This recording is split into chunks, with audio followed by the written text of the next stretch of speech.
오늘 함께 나누실 하나님 말씀은 고린도전서 12장 1절부터 11절까지 말씀입니다. 고린도전서 12장 1절부터 11절까지 말씀은 제가 가진 성경으로 신약성경 278면입니다. 고린도전서 12장 1절부터 11절까지의 말씀을 저와 여러분들이 한 절씩 교독하겠습니다. 형제들아, 신령한 것에 대하여 나는 너희가 알지 못하기를 원하지 아니하노니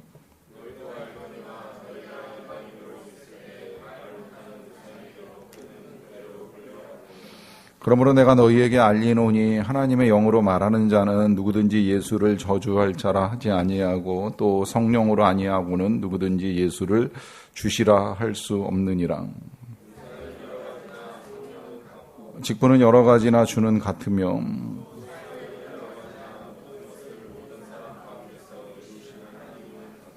각 사람에게 성령을 나타내심은 유익하게 하려 하심이라.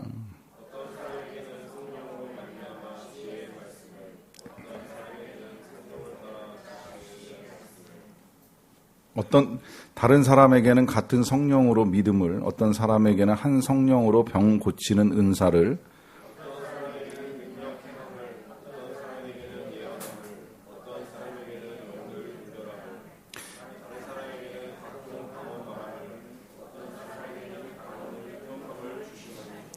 같이 읽습니다. 이 모든 일은 같은 한 성령이 행하사 그의 뜻대로 각 사람에게 나누어 주시는 것이니라. 아멘. 제 기억에 2007년 정도로 기억이 되는데요. 그때는 저도 제가 섬겼던 교회에서 이 성령 기도회를 이제 닷새 동안 매일, 닷새가 아니라 첫 해에는 매주 목요일마다 6주간에 걸쳐서 이제 기도회를 진행하는 일들이 있었는데, 그 해에 아마 그 책이 나온 것으로 알고 있어요. 방언 하늘의 언어.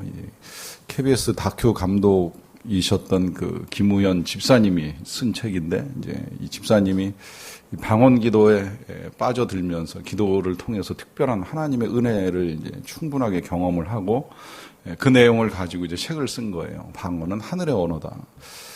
방언이라는 게 단순히 그냥 내가 배우지 않은 외국의 언어로 말을 하는 것이 아니라 이제 그 기도를 하면서 이제 깊은 성령의 임재와 또 하나님과의 교제 속에 이제 들어가는 은혜들을 경험하다 보니까 이것은 그냥 한순간 경험된 특별한 신령한 경험이 아니라 하나님이 주신 언어다라고 하는 이제 분명한 확신을 가지고 책을 쓴 겁니다. 안타깝게도 이제 뒤따라서 바로 책이 하나 더 나왔어요. 방언 진짜 하늘의 언어인가? 오카는 목사님의 아들이 쓴 책인데, 이 방언이 진짜 하늘의 언어냐 하는 이제 질문을 제기한 거죠. 그 책을 다 읽고 나서 제가 솔직히 개인적으로는 이제 그 방언이 진짜 하늘의 언어다 이제 이런 제목으로 책을 쓰려고 연구도 하고 이제 어느 정도 정리를 하다가 보니까 이미 방언이 하늘의 언어라고 하는 것을 이제 밝혀준 책이 여러 권이 있더라고요. 특히 외국인 목사님이 쓴 책 가운데 이렇게 아주 짧은 책으로 방언 기도는 즐겁다라고 하는 책 한 권만 이렇게 잘 읽어봐도 이 방언이 하나님이 주신 특별한 은사 가운데 하나이구나라고 하는 게 이제 너무나도 분명해서 뭐 굳이 또 이 방언이 하늘의 언어라고 하는 것을 변증하기 위해서 애를 쓸 필요는 없겠구나 하는 생각을 가지고 이제 책을 내는 거는 접었는데, 이런 논란이 야기되는 건 사실 놀라운 일이 아닌 것이 뭐냐면, 이제 저도 그 방언 진짜 하늘의 언어인가라고 하는 책을 읽으면서 이제 알게 된 사실인데, 이 방언이 기독교에만 있는 게 아니라는 거예요. 교회에만 있는 것이 아닙니다. 불교에서도 나타나고 이방 종교에서도 나타나는 현상 중에 하나예요. 불교에서도 이 불상 앞에서 이제 기도를 하다 보면 기도를 하는 사람들 중에 방언으로 기도를 하는 사람이 있다는 거예요. 그러니까 반론을 제기하는 입장에서 이제 그런 표현을 쓰는 겁니다. 이게 진짜 하늘의 언어냐? 모든 종교에 다 있는 것인데, 이게 심지어 지금 이 고린도 교회가 문제를 제기하는 이 시대에도 제기된 문제이기 때문에 이제 그렇게 생각을 할 수가 있는 거예요. 왜냐하면 이 고린도 교회에는 지금 이제 방언으로 기도하는 사람들이 생겨났습니다. 방언의 은사를 받았고 이제 그것으로 기도하는데, 이 방언 기도는 나중에 이 14장에서도 계속 정리를 해줍니다만은, 개인적으로 기도할 때는 굉장히 좋은 은사인데, 이것이 이제 교회 이런 공개석상에서 특히 대표로 기도하는 사람이 방언으로 기도하면 문제가 되는 거죠. 왜냐하면 다른 사람들은 무슨 말을 하는 건지 도무지 알아듣지도 못하는 말로 기도를 하니까 이게 이제 기도하면서 시험에 빠지는 일이 일어나는 거예요. 모르겠어요. 본인은 성령으로 충만해서 방언으로 대표 기도를 하는지는 모르겠지만, 그 기도를 함께 기도하는 회중들 입장에서는 지금 뭐 하는 거냐, 이제 이런 생각이 들 수가 있는 거예요. 그런데다가 이제 이 고대 고린도 사회에서도 또 이 그리스 신전에서 섬기고 있는 이제 사제들이나 여인들 가운데에 그 신의 신탁을 받아가지고 방언으로 기도하거나 방언으로 예언하는 사람들이 있었다는 고증이 있어요. 이제 그러다 보니까 지금 교회 안에서 성도들이 하는 이 방언과 그 고린도 신전에서 이 신탁받은 사람들이 하는 이 방언은 도대체 어떤 차이가 있는 거냐 하는 이제 이런 질문이 바울에게 제기가 된 거예요. 그래서 이제 오늘부터 우리가 보게 되는 이 12장부터 14장까지는 사도 바울이 이제 이 문제를 집중적으로 이제 다루는 것을 볼 수가 있게 됩니다. 또 그걸 다루면서 그냥 단순히 이제 방언 하나에만 집중해서 보시는 것이 아니라, 또 교회 안에 이제 예언의 문제도 있거든요. 이 예언도 또 하나의 신령한 은사 중에 하나인데, 이 예언을 하다 보면 항상 하나님의 이름을 빌어서 이 개인적인 생각을 전할 수 있는 위험성도 크다 보니까 이 예언의 문제에 이르기까지 교회 안에서 나타나고 있는 이제 모든 은사 전반을 다루는 것을 이제 보게 됩니다. 그래서 우리도 이제 오늘부터 시작해서 성령의 은사로부터 여러 가지 이 교회에 필요한 이제 것들을 우리가 함께 나누게 되는데요. 1절이 이렇게 시작이 됩니다. 형제들아, 신령한 것에 대하여 나는 너희가 알지 못하기를 원하지 아니한다. 그래요.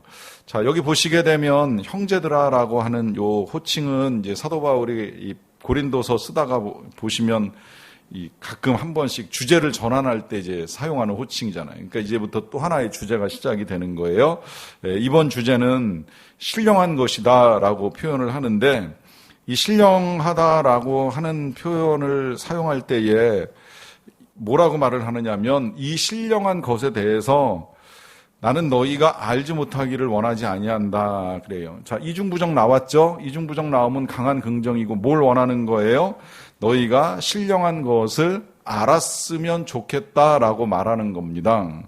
자, 왜 이것을 알아야 된다라고 말을 하느냐? 이유가 있어요. 여러분, 이 신령하다라고 하는 걸 잘 생각을 해보면, 신령한 건 사실 지식으로 알게 되는 게 아닙니다. 물론 뭐 지식적으로도 설명해서 전할 수 있고 들을 수 있고 알 수는 있는데, 그래도 이게 진짜 신비하다, 신령하다라고 하는 건 이제 본인이 먼저 경험하면서 알게 되는 거죠. 어떻게 보면 이제 느낌으로 아는 거예요. 그야말로 성령의 충만함이나 성령의 임재나 성령이 내 안에 거하시는 거나, 이게 느낌으로 알지 말로 설명한다고 그거 이해가 되겠습니까? 그러니까 신령한 것이 처음에 우리 안에 이제 이해될 때에는 이런 식으로 경험과 느낌과 체험과 마음을 통해서 이제 온다는 거예요. 그러나 이것들에 대해서 정확하게 정리된 지식을 가지고 있지 아니하면 혼란스러울 수 있다는 거죠. 그러다 보니까 이와 같은 것들에 대해서 정확하게 알기를 원하는데, 너희도 알지만 너희가 이방인으로 있을 때에 말 못하는 우상에게로 끄는 그대로 끌려갔다라고 그래요. 이제 그들이 알고 있는 사실 한 가지를 먼저 밝혀줍니다. 그건 뭐냐면, 너희가 이방인으로 있을 때에 말 못하는 우상에게 끌려갔다 그래요. 이거 실제로 이제 이 고린도 교회 성도들의 대부분이 이방인인데, 그들은 그야말로 이방신을 섬겼던 사람입니다. 그 이방신들은 우상이었고, 그 우상들은 말을 못하고 있었어요. 그 말 못하는 우상들에게로 끌려갔죠. 왜 끌려갔어요? 몰라서 끌려가는 거예요. 왜 그걸 그렇게 해야 되는지를 모르고 하는 겁니다. 21세기 이 최첨단 과학 시대를 살아가도 여전히 우리는 이 우상에 끌려 살아가는 사람들을 보는 일이 있어요. 저는 배를 만드는 회사, 이 계열사를 이제 다녔었던 적이 있었는데, 그 회사가 이 배를 한 척 만들고 나면 한 1, 2년 내지는 2, 3년 동안 만든다 그러더라고요. 한 대만 만드는 게 아니라 이제 여러 척을 만들죠. 이제 도크를 여러 개를 만들어 놓고 여러 척을 만드는데, 한 척을 만드는데 보통 한 2, 3년 정도 걸린다 그래요. 이 배는 자동차보다 복잡합니다. 이 복잡한 배를 만들기 위해서 많은 과학과 기술이 동원돼 가지고 이제 배 하나를 만들잖아요. 만드는데 이 과학과 기술이 온갖 것들이 다 동원돼서 만들어진 이 배를 다 만들고, 이 배를 처음으로 진수식이라고 해서 이제 물에 띄우는 일을 하게 될 때에 그 만들어진 배 갑판에서 그 회사 회장 또 해운회사 사장 다 돼지머리 하나 갖다 놓고 엎드려서 절하는 걸로 배 안전을 기원합니다. 참 아이러니하지 않아요? 그러니까 온갖 과학과 기술을 총동원해서 만들었지만 정작 그 배를 띄울 때에는 아무 능력도 없고 힘도 없고 살아있지도 않고 죽어있는 돼지머리 한 마리 그 앞에 양복 잘 입고 모든 사람들의 존경을 받고, 존경을 받는지는 모르겠지만 어쨌든 모든 사람들이 우러러보는 그런 사람들이 도열해가지고 절을 하고 인사를 한다는 거예요. 왜 그런지 아세요? 그냥 끌려가는 거예요. 왜? 지금까지 그래왔으니까. 왜 그런지도 모르고 끌려가는 겁니다. 저는 자동차 정비하는 일에도 조금 이제 있어 봤던 적이 있는데, 가끔 이 정비하러 들어온 차를 보다가 그때만 해도 되게 많이 놀랬던 건 뭐냐면, 자동차 그 보닛이라고 하는 그 앞부분에 뚜껑을 열잖아요. 거기 이렇게 북어 대가리 하나씩 매달려 있는 거 보는 일이 있었어요. 왜 매달려 있는지 아시죠? 처음에 신차 나왔을 때 그거 그 앞에 올려놓고 이렇게 절하고 난 다음에 그거 매달아 놓고 이제 운행을 하는 겁니다. 그게 말라 비틀어지도록 거기다 매달아 놓고 그냥 차를 끌고 다니는 사람들을 이제 보는 일이 있는 거예요. 왜 할까요? 해왔으니까 하는 거예요. 그냥 끌려 다니는 거예요. 그래서 왜 옛날 어른들 도대체 이거 왜 돼지머리예요? 왜 북어대가리예요? 이러고 물어보면 뭐라고 이야기해요? 잔소리 말어. 불경해. 어디서 부정타게 그런 질문을 해. 그냥 당연히 하는 거지. 이렇게 생각을 못 한다는 거예요. 그냥 끌려가는 거예요. 누구한테? 말 못하는 우상한테 끌려가는 겁니다. 그래서 유대 전설에는, 성경엔 없지만 그런 전설이 있어요. 아브라함이 하나님을 믿게 되면서부터 이 하나님을 믿고 나서 보니까 나머지는 다 우상인 거잖아요. 근데 그 아버지 데라가 우상을 만드는 일을 했다고 사도행전에 기록이 남아 있거든요. 그러다 보니까 어느 날 하나님 믿고 나서 창고에 들어가 보니까 너무 많은 우상들이 있는 거예요. 아버지가 만들어서 팔려고 쌓아놓은 거거든요. 그러다 보니까 도끼를 가져다가 그 창고 안에 있는 우상을 다 부셔버리고 마지막에 하나 딱 남겨놨는데 그게 그 안에서 제일 크고 우두머리가 되는 우상입니다. 거기다가 자기가 부셨던 그 도끼를 손에다가 딱 쥐어주고 모르는 척하고 이제 나와버려요. 다음날 그 아버지가 이게 왜 어떻게 된 일이냐 이제 이러고 아브라함을 불러서 물어봤죠. 아브라함이 하는 말이 그거예요. 저 우상이, 저 신이 아마 다 이렇게 부신 것 같다고, 도끼를 들고 있는 거 보니까 그런 것 같다고 이제 이렇게 말씀을 드렸죠.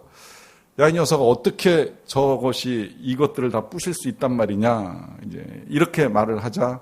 근데 어떻게 저걸 신으로 섬길 수 있느냐 하는 말씀을 드렸다고 하는데, 이게 생각해보면 진짜 다 말 못하는 우상을 마치 말하고 움직이는 신처럼 섬기는 일들이 있다는 거예요. 그것을 고린도 교회를 출석하던 사람들도 이 교회가 세워지기 전까지는 이제 그런 믿음을 가지고 살았다라고 하는 겁니다. 그러니까 어떻게 이야기하는 거예요?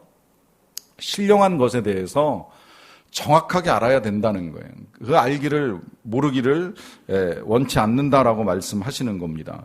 자, 그러면 어떻게 알아야 되느냐? 3절입니다.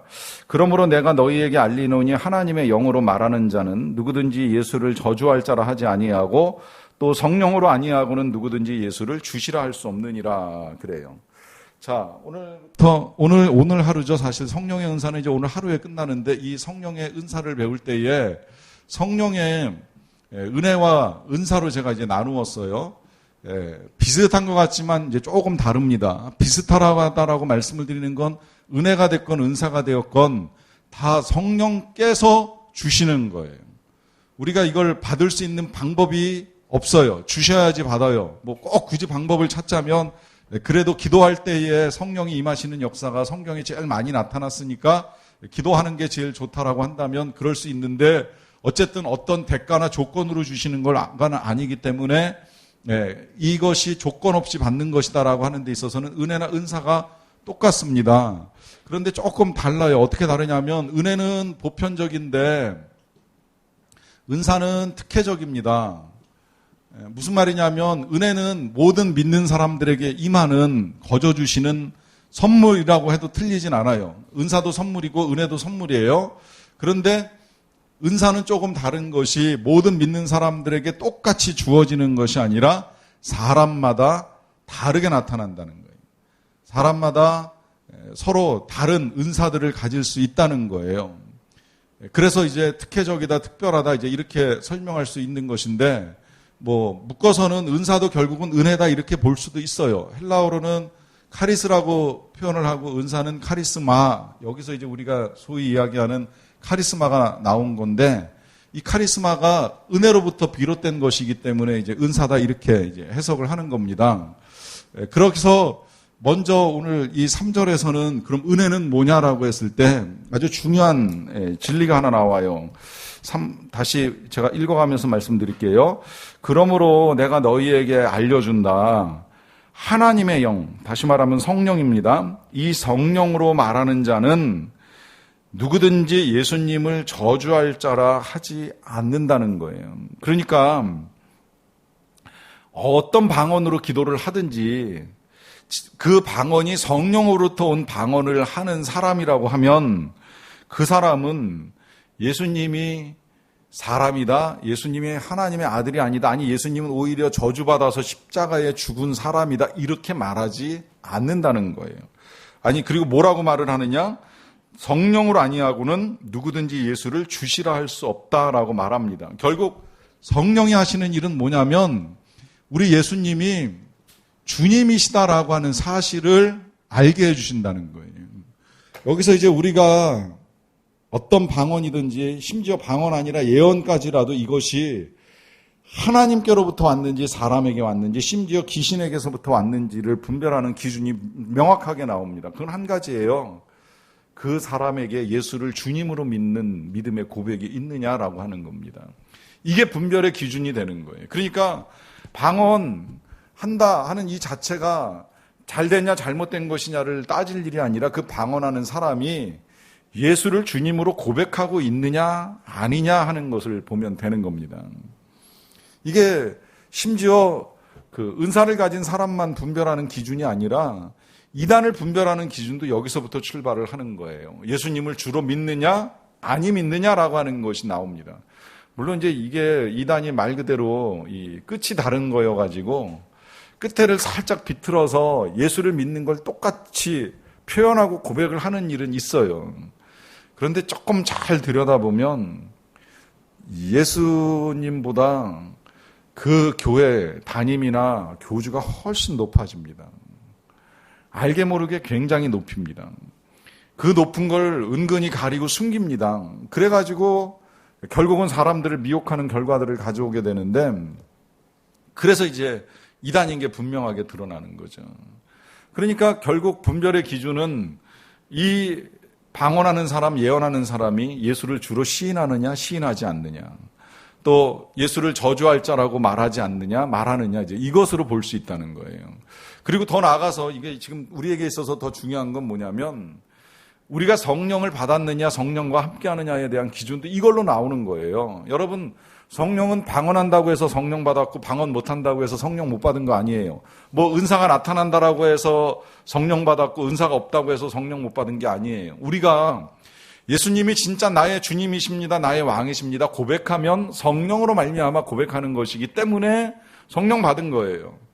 그러나 10년을 교회를 다니고 20년을 교회를 다녀도 예수를 주로 고백할 수 없고 또 예수를 주로 고백하는 삶이 없으면 아직 성령으로 말미암은 사람이 아니라고 하는 것입니다. 그러하기 때문에 지금 이건 굉장히 중요한 기준을 말씀하시는 거고 그래서 이걸 모르면 안 된다, 알았으면 좋겠다, 내가 너희에게 알려준다, 이런 말씀을 반복하면서 하나님의 영으로 하지 아니하면 누구든지 예수를 주라 시인할 수 없다 하는 말씀을 하시는 겁니다. 일단 기본적으로 이렇게 하나님의 은혜와 이제 은사에 대한 정리를 하고, 그 다음에 이제 성령의 은사에 대한 설명을 하는데요. 자, 4절로 넘어가겠습니다. 은사는 여러 가지나 성령은 같고, 직분은 여러 가지나 주는 같으며, 또 사역은 여러 가지나 모든 것을 모든 사람 가운데서 이루시는 하나님은 같다 그래요. 자, 보시면 여기 지금 이제 같은 거 3가지가 나오고 다른 거 3가지가 나오죠. 같은 건 뭐가 같아요? 같은 건 일단 다른 거부터 보면서 갈까요? 제일 먼저 그 여러 가지인 건 뭐예요? 은사는 여러 가지인데 뭐가 같다 그래요? 성령은 같다 그러죠. 그 다음에 두 번째로는 직분은 여러 가지인데 주는 같다 그래요. 직분은 여러 가지인데 주는 같다 그래요. 그 다음에 마지막으로 사역은 여러 가지인데 뭐가 같다 그래요? 이 사역을 이루시는 하나님은 같다 그래요. 자, 그래서 사도 바울이 이 은사와 직분과 사역을 포함하는 성령의 나타남을 가지고 설명할 때 이 성령과 주님과 하나님을 열거하면서 이 세 분이 이제 삼위일체이신 것을 우리에게 가르쳐 주면서 그 삼위일체가 놀랍게도 주시는 내용들이 조금씩 달라요. 성령은 은사를 주시고 주님은 직분을 주시고 하나님은 사역을 주시는데 이유가 있어요. 말 그대로 이 은사는 이제 우리가 교회를 섬길 수 있게 주시는 것들이라고 볼 수 있겠고요. 직분은 주님이 교회의 머리가 되시니까 그 머리 대신 주님의 일을 감당하기 위해서 우리가 각 지체의 직분들을 감당하는 거예요. 그리고 이제 사역은 이루신다라고 표현했잖아요. 결국 우리의 사역을 이루시는 분은 하나님이신 게 이제 분명해지는 거죠. 그래서 이 세 분이 우리에게 주신 이 은사와 직분과 사역들을 통해서 하나님의 나라의 일들을 이루어 가신다라고 하는 겁니다. 자, 그러면 어떤 은사와 직분과 사역들을 주시는가 하는 것을 이제 보는 건데요. 그 보기 전에 마지막 7절에 첫 번째 이런 것들을 주시는 이유가 나옵니다. 뭐냐? 그것은 각 사람에게 성령을 나타내셔서 어떻게 하신다? 유익하게 하신다라고 하는 거예요. 자, 이 유익은 뭐예요? 이 유익은 전적으로 교회의 유익입니다. 교회의 유익. 어떤 은사도 개인의 유익을 위해서 주시는 건 없어요. 물론 개인도 유익을 얻을 수는 있어요. 어떤 유익을 얻느냐면 은사를 받으면 이런 믿음을 가질 수 있어요. 아, 하나님이 나를 들어 쓰시는구나. 하나님이 나를 통해 일하시는구나. 이런 유익을 가질 수는 있어요. 그런데 그 이상 은사를 가지고 뭐 예언해서 돈 벌려고 한다거나 뭐 병 고쳐주고 돈 받으려고 한다거나 하는 이런 유익은 은사의 유익이 절대 아니라는 거예요. 그냥 고쳐주는 것으로 끝나는 거고 알려주는 것으로 끝나는 거예요. 그래서 교회의 지체들을 세워주고 도와주고 하나 되게 하고 더 나아가서 선교와 전도의 일들을 이루는 이런 유익을 위해서 주는 은사이지, 은사 받았다고 폼 잡고 은사 이용해서 돈 벌고 하는 이런 유익은 아니라고 하는 겁니다. 그래서 이런 유익을 주기 위해서 여러 가지 은사들을 주시는데, 오늘 고린도전서 12장 8절부터 10절까지는 성령으로 말미암아 나타나는 다양한 은사들을 쭉 열거하고 있어요. 보시게 되면 제일 먼저 나타나는 은사가 뭐예요? 지혜의 말씀이라고 하는 은사를 주십니다. 자, 지혜의 말씀이 있고 그 뒤에 바로 지식의 말씀이라고 하는 은사가 있는데요. 요 지혜와 지식은 조금 구분이 됩니다. 일단 이 은사는 그냥 단순하게 사람이 지혜롭거나 꾀가 많거나 명철하거나 총명하거나 하는 그런 지혜 아니에요. 말씀과 관련된 지혜입니다. 지식, 사람이 공부를 많이 해서 아는 게 많고 정보가 많고 하다 한 것 가지고 은사라고 말하지 않고요. 그 지식이 말씀과 연결이 되어 있어야 돼요. 그러면 이 지혜의 말씀과 지식의 말씀의 은사는 뭐냐? 그냥 이렇게 이해하시면 제일 쉬워요. 지혜의 말씀은 하나님의 말씀을 정말 지혜롭게 묵상하고 해석하고 적용하고 전달할 수 있는 능력이 지혜의 말씀의 은사인 겁니다. 이 부분에 있어서는 사도 바울이나 이제 바울 이 베드로 같은 사람들이 이제 이런 은사를 받았다고 할 수 있는데, 베드로 같은 사람이 이 처음에 성령 충만함을 받자마자 예루살렘 광장에 나가가지고 설교하잖아요. 뭐 공부를 했겠습니까? 신학교를 다녔겠습니까? 성경을 알면 얼마나 알겠어요. 그런데 그가 설교할 때 3,000명이 변화되고 5,000명이 변화되는 역사가 나타나잖아요. 이게 은사를 받은 거예요. 지혜의 말씀에 은사를 받은 거예요. 지식의 말씀은 조금 다른 것이 뭐냐면 이제 이 해석하고 적용하고 전달하는 거하고 다르게 지식으로 알고 있는 말씀을 활용하는 능력입니다. 그러니까 하나님의 말씀, 이 시대로 기준하면 구약의 말씀, 우리 시대로 말하면 신구약을 통틀어서 하나님이 주시는 그 말씀들을 적시에 적절하게 잘 활용할 수 있는 능력을 말하는 거예요. 왜 기도할 때나 아니면 뭐 설교할 때나 아니면 대화할 때 말씀 인용을 잘 하시는 분들이 있잖아요. 뭐 꼭 목회자가 아니어도 평신도들 중에도 이야기를 나누다 보면 이제 성경 말씀을 지식적으로 많이 알고 있으면서 이걸 가지고 이렇게 나누시는 분들이 계시는데 이게 은사가 된다라고 하는 겁니다. 그 다음에 세 번째 은사는 믿음이죠. 자, 이 믿음이 우리 모두에게 있는 것이면은 틀림이 없어요. 이게 이제 은사를 우리가 공부할 때 또 하나 분명히 알아야 될 것이 뭐냐면 은사는 사명이다 제가 보통 이렇게 말씀을 드리는데요. 이 은사는 사명이다라고 하는 말씀의 의미는 두 가지로 이해를 하셔야 돼요. 어떤 것이냐면 은사를 주시는 건 자랑하라고 주시는 게 아닙니다. 교회를 섬기라고 주시는 거예요. 그러니까 은사를 가진 사람이 교회를 섬기는데 은사를 사용해야 되는 거예요. 예를 들어 방언의 은사를 받았다 그러면 교회를 위해서 방언으로 기도를 많이 해야 돼요. 혼자 있을 때. 예언하는 은사를 받았다 그러면 하나님의 뜻을 잘 분별하고 전할 수 있어야 돼요. 그러니까 지혜의 말씀에 은사가 있는 사람이 이제 말씀으로 사람을 가르치기도 하고 설교도 하고 복음도 전하고 하는 일들을 할 수 있는 거예요. 이런 면에서 모든 은사는 다 사명으로 주어진다는 겁니다. 그러나 이 은사가 사명이라는 말씀을 또 우리가 이렇게도 여러분들이 이해하셔야 돼요. 저는 이 부분을 가장 중요하게 여기는 건데 내게 은사가 없다고 해서 나한테 그 사명이 없는 것이 아니라는 거예요. 이게 무슨 말이냐? 예를 들어서 대접하는 은사를 받은 사람이 있어요. 남을 잘 섬기는 사람이 있어요. 보면 뭐 음식을 잘 만든다거나 아니면 다른 사람을 배려한다거나 하는 이런 마음이 좋아가지고 그걸 잘하는 사람이 있어요. 그러나 또 태생적으로 못하는 사람이 있잖아요. 음식하면 간도 잘 안 맞고 남을 섬기는데 어떻게 섬겨야 될지 잘 모르고 하는 경우가 있잖아요. 여러분, 은사가 없다고 사명마저 없는 건 아니라는 거예요. 내가 할 수 없어도 대접해야 되는 상황에서는 대접하고 섬겨야 되는 상황에선 섬기라는 거죠. 그러니까 지혜의 말씀에 은사가 없어도 다 교사도 될 수 있고 샘지기도 될 수 있는 거예요. 꼭 은사 받아야지만 교사하고 샘지기가 되는 것이 아니라 사명적으로 하나님이 너는 말씀을 가르치라고 명하셨기 때문에 그 가르치는 사명은 모든 그리스도인의 사명이 되는 거예요. 특히 사랑은 은사 받아가지고 진짜 그 사람에게서 사랑이 이렇게 막 흘러나오는 사람을 만날 때가 있어요. 보면 왜 권사님들 중에 사랑이 많아가지고 이 성도들을 잘 섬기시는 분들 계시잖아요. 은사예요. 그런데 우리한테 사랑의 은사가 없다고 해서 나는 뭐 그런 거 안 해. 이게 아니라는 거죠. 은사는 없어도 사랑하라 명하셨잖아요. 서로 사랑하라. 다시 말하노니 사랑하라 명하셨으니까 우리가 사랑하는 걸 사명으로 알아야 된다라고 하는 것입니다. 이 말씀을 드리는 이유는 믿음은 개인적으로 특별하게 믿음을 은사로 받은 사람이 있어요.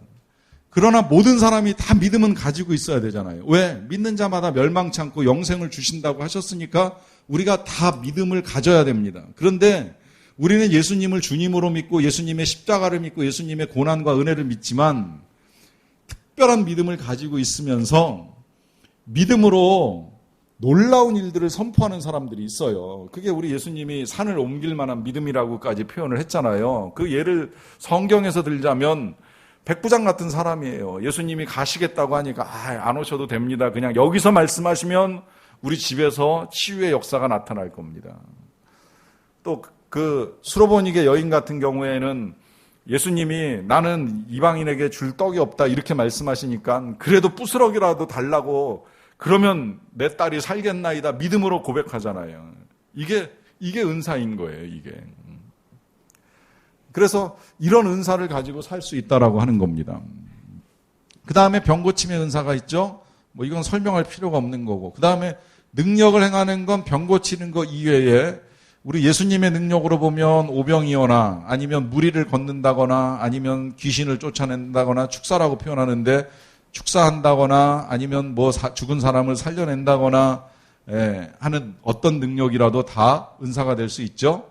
자, 그 다음에 예언의 능력, 요거는 조금 오해하지 마시기를 부탁을 드리는 건 뭐냐면 예언은 앞일을 말하는 게 아니에요. 점치는 거 아닙니다. 예언은 정확하게는 프로펫 단어 자체가 앞에서 말한다. 이 프로가 시간적인 앞이 아니라 공간적인 앞의 의미가 더 커요. 그래서 어느 한 공간 안에서 회중 앞에 서가지고 하나님의 뜻을 전하거나 지금 교회에 필요한 걸 말할 때의 예언이지 한 개인의 운명을 점쳐주는 것이 예언이 아니다라고 하는 겁니다. 그 다음에 이제 영분별이 있죠. 이 영분별은 말 그대로 이제 이런 예언 같은 일들이 진행되거나 능력이 행해질 때 이것이 진짜 하나님께로부터 왔는지, 사람에게 나온 것인지, 사탄에게서 나온 것인지 분별하는 일도 때로는 필요하다라고 하는 거예요. 그 분별의 기준 또한 뭐예요? 하나님께로부터 왔느냐, 사람에게서 왔느냐. 이것이 분별의 기준이 되는 거죠. 그 다음에 이제 마지막으로 사도 바울이 끝자락에다가 일부러 둔 것 같아요. 이 방언과 방언 통역의 은사를 가지고 말하는데 뭐 아시겠지만 말 그대로 이제 내가 공부하지 아니한 언어를 사용하게 되는 것이고 그 언어로 말하는 내용을 통역할 수 있는 능력을 이제 갖게 되는 것인데 이 통역의 능력을 제가 이해하고 있는 바로는 남의 방언을 해석하는 것이 아니라 이제 자기가 방언하는 걸 해석할 수 있는 능력으로 보시면 오히려 이 오해나 실수를 줄일 수 있다 이제 이렇게 생각을 합니다. 그래서 이제 이런 것을 통해서 이런 능력들을 통해서 하나님이 사역을 이루어 가시는데 이런 은사만 있는 게 아니라는 거예요.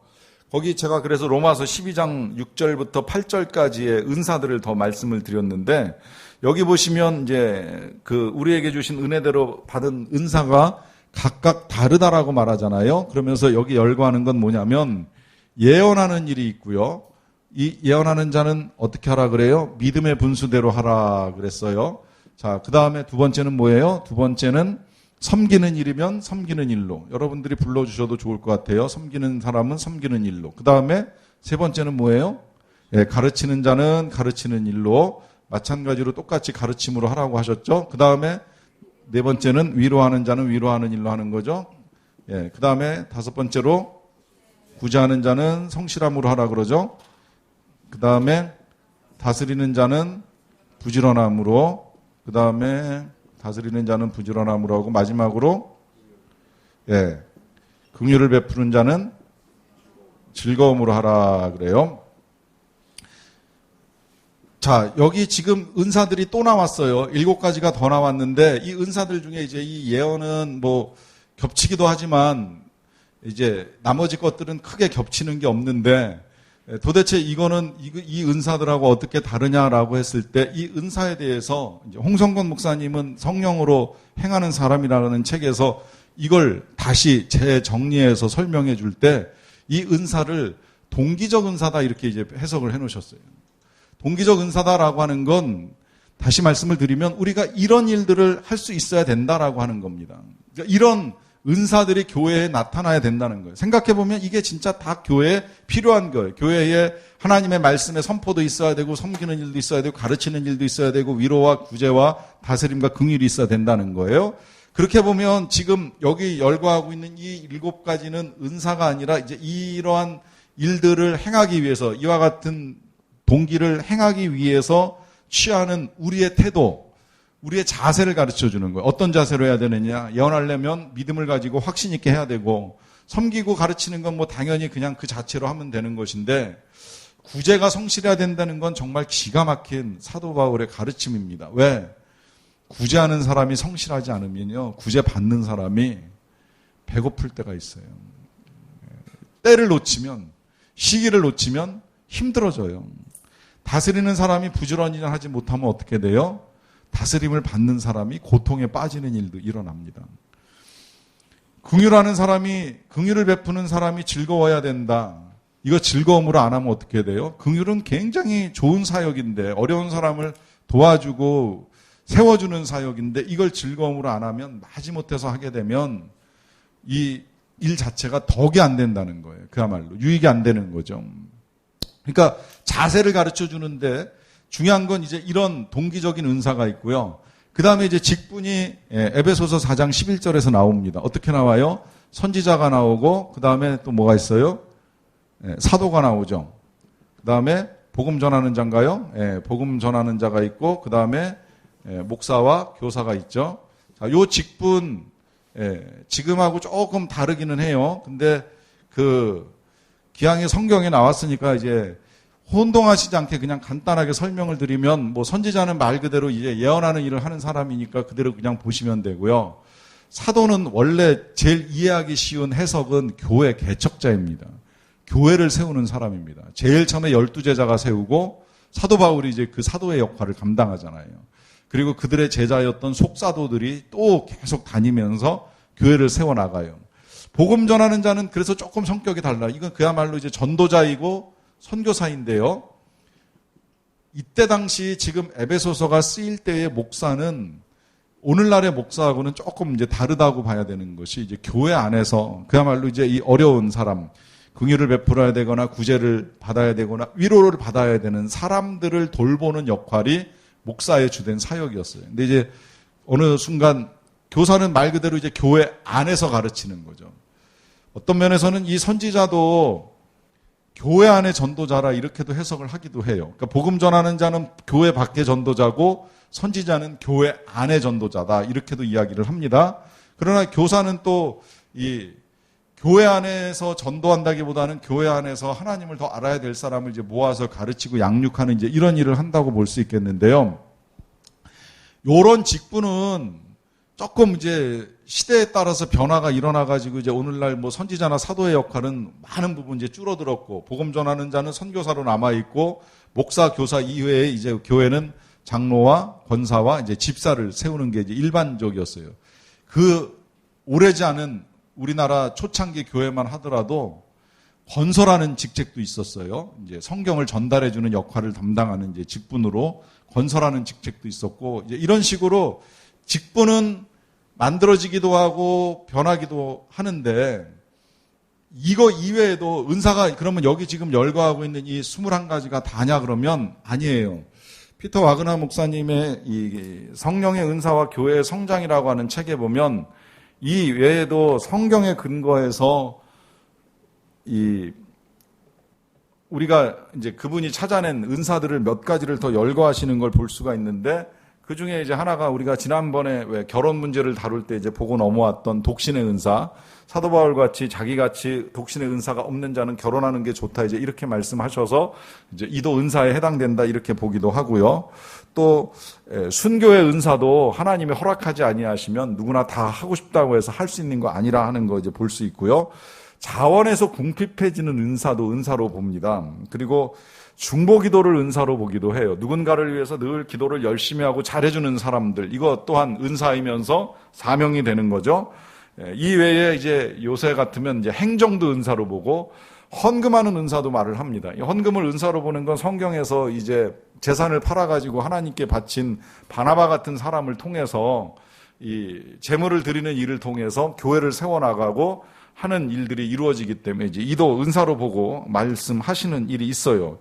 그보다 이제 더 중요한 건 뭐냐면, 이런 은사들이 서로 무관하지 않다는 거예요. 제가 지금 여기 동기적 은사와 직분과 사역으로 이제 이루어간다라고 하는 것을 나누어서 지금 썼는데, 이걸 쓴 이유는 뭐냐면, 여기 지금 말씀을 드린 이 동기가 직분을 통해서 사역으로 나타난다라고 하는 거예요. 예를 들어 보자면 위로가 필요하잖아요. 자, 이 위로하는 일은 목사도 할 수 있고 교사도 할 수 있어요. 구제, 목사도 할 수 있고 교사도 할 수 있고, 뭐 이 구제 한다고 해서 사도가 나는 구제 못해, 이런 말은 안 할 거 아닙니까? 사도도 구제하는 일을 할 수 있어요. 어쨌든 이런 일들을 이루어가기 위해서, 이게 교회의 동기가 되고 교회가 존재하는 목적인데, 이와 같은 일들을 이루기 위해서 하나님이 이런 직분들, 오늘날에는 여기 이제 뭐 집사의, 권사의, 장로를 세웠다고 하면 어떤 형태의 직분이든 그 직분을 들어 쓰신다는 거죠. 그 직분을 들어 쓰실 때에 하나님이 그 일을 이루어가기 위해서 은사들을 나타내신다는 거예요. 성령의 나타내심을 나타내는 거예요. 어떻게 나타내느냐? 이 위로라고 하는 게 그렇습니다. 사람에 따라서 말씀으로 위로하는 사람이 있고, 병고침으로 위로하는 사람이 있고, 능력으로 위로하는 사람이 있고, 예언의 선포로 위로하는 사람이 있고, 방언으로 기도해주고 위로하는 사람이 있어요. 무슨 이야기가 되는 거예요? 은사는 다양하게 나타나고 직분도 다양하게 나타나는데 결국은 교회에 필요한 일들을 이루어가는 데 쓴다는 거예요. 이것이 지금 교회의 유익을 위해서 은사를 주셨다라고 말씀을 드리는 이유입니다. 결국 이렇게 이제 정리를 합니다.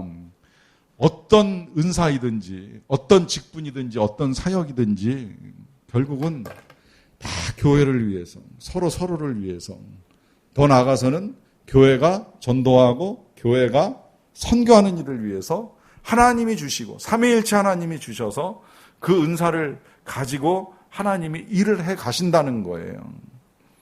그렇게 보면 결국 이 일의 주도자는 누가 되는 거예요? 이 일의 주도자는 하나님이 되시는 거예요. 그러니까 어떤 것도 우리가 자랑할 건 없고요. 다 하나님이 주셔서 하나님이 하게 하셨다. 이제 이런 고백밖에 없는 거죠. 그게 지금 마지막 11절의 고백입니다. 이 모든 일은 같은 한 성령이 행하사 그의 뜻대로 각 사람에게 나누어 주시는 것이니라 그래요. 자, 여기서 이제 우리가 한 가지를 더 정리합니다. 세 번째, 이 은사 누가 주시냐? 성령님이 주셨다라고 하는 것이죠. 어떻게? 성령님의 뜻대로. 자, 성령님의 뜻대로라 그랬어요. 자, 이 사실을 받아들이는 건 또한 여러 가지로 중요한데, 첫째로는 이 모든 일들이 그래서 내 뜻대로 사용되는 게 아니라 성령의 뜻에 따라 사용이 되어야 한다는 거고요. 이 성령의 뜻대로 사용된다는 사실을 믿는 게 왜 중요하냐면, 그때 우리가 나에게 주신 은사들을 귀하게 여기는 거예요. 나에게 어떤 동기, 어떤 마음이 있든지, 아니면 어떤 직분이 주어졌든지, 그게 뭐 진짜 성도이든 집사이든 뭐 목사이든 장로이든 어떤 직분이 주어졌든지, 그리고 내가 할 수 있는 거 크고 작은 거 없어요. 뭐 중요하고 경한 거 없어요. 그냥 주신 대로 주신 만큼만 하면 돼요. 이게 중요하다고 말씀드리는 이유는 그럴 때에 이 은사로 말미암아 우리가 쓸데없는 교만함이나 우월감에 빠질 필요도 없고, 또 쓸데없는 열등감이나 좌절감에 빠질 필요가 없는 거예요. 방언한다고 해서 폼 잡을 것도 없고, 방언 못한다고 해서 열등감에 빠질 일이 없는 거예요. 남들이 많은 재물로 섬긴다고 해서 대단하게 여길 것도 없거니와 내가 못한다고 해서 불행하게 여길 것도 없는 거예요. 남들이, 저는 한때 솔직히 그런 오해도 좀 있었어요. 목회자들 보면 능력 많은 목회자들 많아요. 음악적 능력이나 뭐 운동 같은 능력이나 뭐 하여튼 여러 은사들을 가지고 섬기는 목회자들을 보는 것이 한때는 부러웠는데, 생각해 보니까 하나님이 저한테 주신 건 따로 있더라고요. 그리고 그것이 뭐 잘하든 못하든 그냥 주어진 제 영역 안에서 저에게 주신 것 가지고 열심히 섬기다가 부르실 때 가면 된다, 이제 이렇게 생각을 하니까 마음이 굉장히 평안해지는 거예요. 왜? 제가 할 수 있는 게 아니잖아요. 성령이 하셔야 되는 거잖아요. 성령이 성령의 뜻대로 주셔야 되는 거잖아요. 안 주시는 걸 제가 억지로 하는 건 욕심인 거잖아요. 그러니까 우리가 이와 같은 일들이 하나님의 뜻대로 이루어진다라고 하는 것을 아는 건 굉장히 좋습니다. 다만 어떤 걸 주시더라도 또한 한편으로는 사명인 것들 있잖아요. 전도하는 일, 사랑하는 일, 기도하는 일, 위로하는 일, 구제하는 일, 이건 또 다 우리가 행해 나가야 될 사명이니까 이 사명 잊지 않고 잘 행해 나가는 것입니다. 그렇게 은사를 가지고 교회와 세상을 섬길 수 있는 저와 여러분들이 되시기를 간절히 축원합니다. 찬양